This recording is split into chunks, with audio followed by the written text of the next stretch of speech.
Halo teman-teman semuanya. Kali ini kita ada di mana, Kak? Kopi Bintang Salatiga. Kepo dengan keseruannya? Ikuti kita terus ya.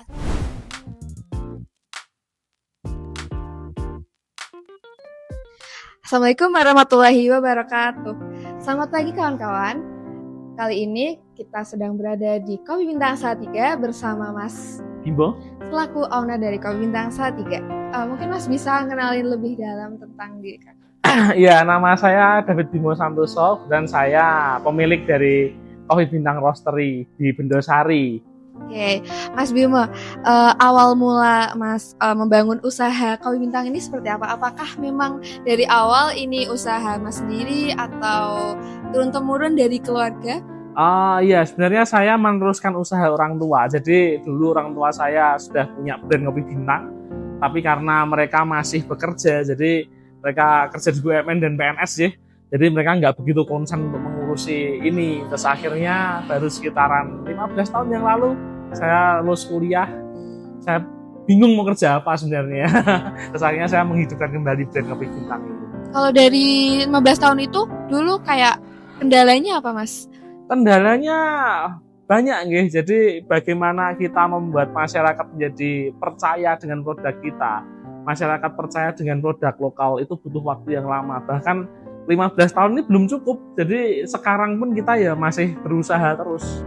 Oke, jadi butuh waktu teman-teman untuk masyarakat bisa percaya dengan UMKM di Salatiga sendiri. Ada ini nggak background bisnis, mengelola bisnis gitu? Nggak ada. Saya kuliah di ilmu komunikasi UKSW. Terus tapi kalau dari background wira swasta memang dari dulu orang tua kami, terutama yang anak cowok-cowok ini digembleng dan memang diarahkan untuk berwira swasta. Jadi waktu saya SMP pun saya dulu sudah pernah diajak bapak itu dikasih alat lintingan rokok sama tembakau, disuruh muter ke warung-warung, diajari seperti itu. Dulu minta motor nggak dibeliin tapi dibeliinnya alat rokok. Terus jadiin rokok sendiri ya, jadiin motor sendiri katanya. Jadi emang dari dulu udah dilatih untuk menjadi bisnismen kawan-kawan.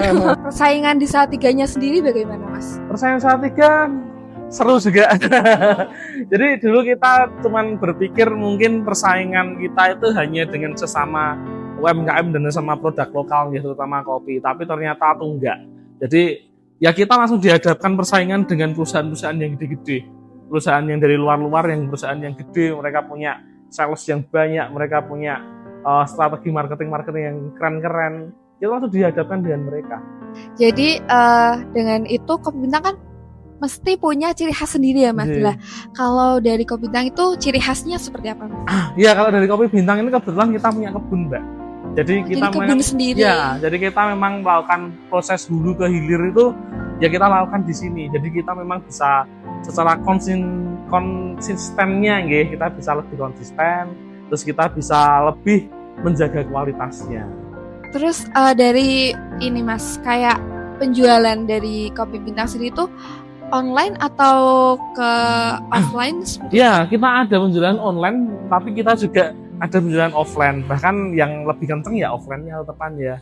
Orang datang ke store kita, atau kita juga dibantu oleh 3 orang marketing yang mereka muter dari warung-warung.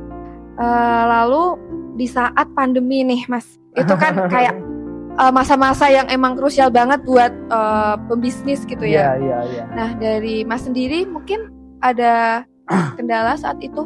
Kalau secara bisnisnya di kopi itu, sih, saya melihat malah grafiknya cenderung aman.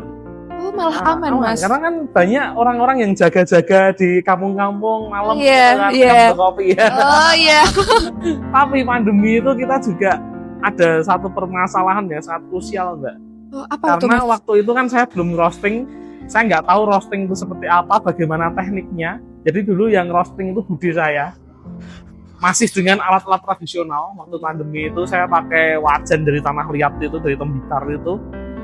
Kebetulan bude saya meninggal kena COVID. Akhirnya saya bingung ya, ini meh tak gone di sekarang. Kita sudah ada pasar, sudah ada orang yang seneng dengan produk kita. Masa kita akan berhenti sampai di sini? Terus akhirnya ya kita nekat beli mesin. Meskipun beli mesin tuh kita juga nggak tahu corong goreng kopi itu seperti apa tuh kita nggak tahu. Mungkin kalau tenaga kerja sendiri Mas, Kalau dari tenaga kerja kita dibantu salesnya tadi 3 orang ya Mbak. Terus untuk pengelolaan kebun kita juga dibantu oleh 3 orang juga. Jadi total 6 orang. Kalau diproduksi memang sementara ini saya sendiri yang pegang. Nah itu kalau pembagian tentang hasil produksi sama pembagian untuk gaji karyawan itu seperti apa? Kalau gaji karyawan, kalau untuk sales saya kongsinasi dengan mereka, jadi persenan. Jadi mereka jual berapa, mereka dapat berapa persen. Tapi untuk sepeda motor, bensin itu kita yang tanggung. Jadi saya kasih mereka kendaraan. Kalau untuk kebun, karyawan kebun kita gaji mingguan. Kita nggak kasih bulanan, kita kasih mingguan. Mungkin cukup itu aja ya Mas. Kita Oke, udah siap. belajar banyak banget tentang cara berbisnis, cara bagaimana untuk konsisten di setiap bisnis gitu. Dan terima kasih juga udah menyempatkan waktunya Mas. Siap, terima kasih. Wassalamualaikum warahmatullahi wabarakatuh. Jadi itu dia tadi keseruan kita hari ini teman-teman. Buat kalian yang lagi cari kopi asli Salatiga, jangan lupa datang ke Kopi Bintang Salatiga. See you next video.